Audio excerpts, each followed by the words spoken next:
suggesting, Christophe, that private banking is entering a new innovative chapter in its history, where maybe the last chapter since 2008 has been more of a reactive one, firstly to regulations and other global considerations? Well, you're very right to point out the previous period, I would say before 2008 and the crisis era we have entered is a totally different from what it is today. Regulation has been a key factor where most and all banks had to adjust. In private banking, we had also to reconsider the way we were doing our business on a day-to-day basis. One of the very interesting and challenging as well for us, period for us, we have entered to, is we have gone back for some of our partners or banks to this situation where we rediscover that the client is and has or should have always been the most important person we have to take care of. So what does it mean concretely speaking? You have to meet certain regulatory standards, and that's something you can't escape of. So it's a basic assumption. And then you constantly have to look at your client base if you're expanding, if you're developing, but you have to come up with solutions to be able to meet their interest, their changing interest.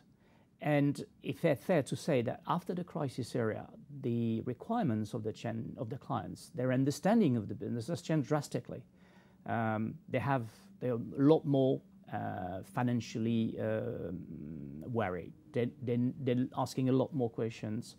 Clients have a keen interest now to understand the risk. They don't want to be just sold a product, but they want to understand what they're investing, why they do that, why is it recommended by the banker. So we have come into an era now where the banker's role is even more difficult because we have to definitely put ourselves in the shoes of the investor, explain simply, provide solutions that meet the client's needs and not meet the bank's needs. So we have reversed the proposal, and we are now in an environment where, the client is the decision maker ultimately, and is the one that you have to satisfy. It's simple and basic, but we have maybe forgotten in the past this kind of simple and straightforward behavior. But this regulatory landscape which you refer to, many UK firms see the retail distribution review backdrop as a burdensome development. Yet there's no shortage of foreign banks, Société Genérale, your own group, BNP Paribas, Handelsbanken, KBL, Julius Baer, Lombard Odier. It's a very long list. And these banks are prepared to vastly expand resources here in the UK. What is the great attraction for you about the UK market despite this fast encroaching regulation?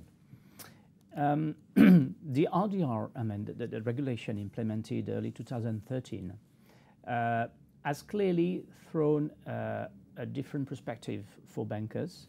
It's true and fair to say that it's heavy, it's costly in terms of resources to implement and check, but it has also created this environment with the unbundling of fees, the transparency, where clients and bankers are in a very transparent relationship, where the quality of service, the performance delivered, the quality of the relationship the private bankers have provided is coming on the front stage. And this is what matters.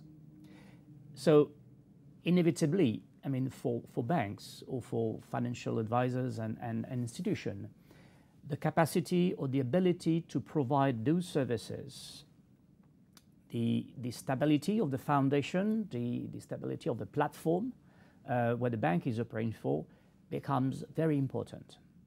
And it's true that in the past years and in the coming years, we will see a lot more consolidation happening on the market because it's costly to continue managing this bank. There's a lot of requirements in terms of monitoring and control. Small institutions will face profitability issues if they want to continue, and the inability in the end to service properly clients. So we'll see more consolidation. It happened. I mean, we have seen in the UK, Rathbones, we have seen Jupiter, Deutsche Bank has been selling certain activities. But in the past, if you look, SG Hambros has been already consolidating its business. We have been doing that very well and from a few years already by external acquisition combined with internal growth. And I think we will keep on this model. Is there also a global repositioning with banks very much choosing which markets they want to be in, which are the most profitable, and which they wish to exit? Your own group, for instance, is pulling back from Asia, where you spent many years, and concentrating on those markets closer to home, the UK, which you mentioned in some detail earlier, France, which you also mentioned, and Benelux.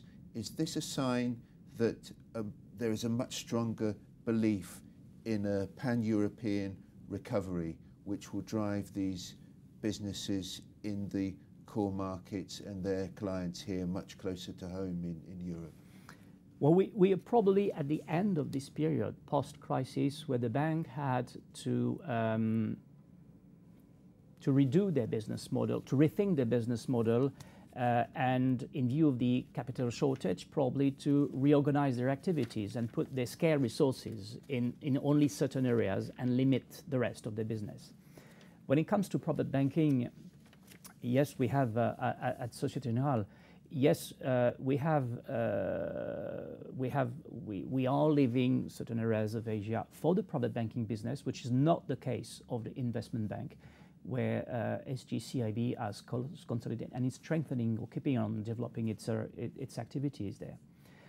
It's probably a matter where there was an opportunity for us, so we try to seize it, and I think it's good to be reactive in certain ways, but at the same time also to focus resources in areas not only of growth, but in areas where we have already solid base of development, and where we think that the coming 5 to 10 years will provide us another stronger base for development.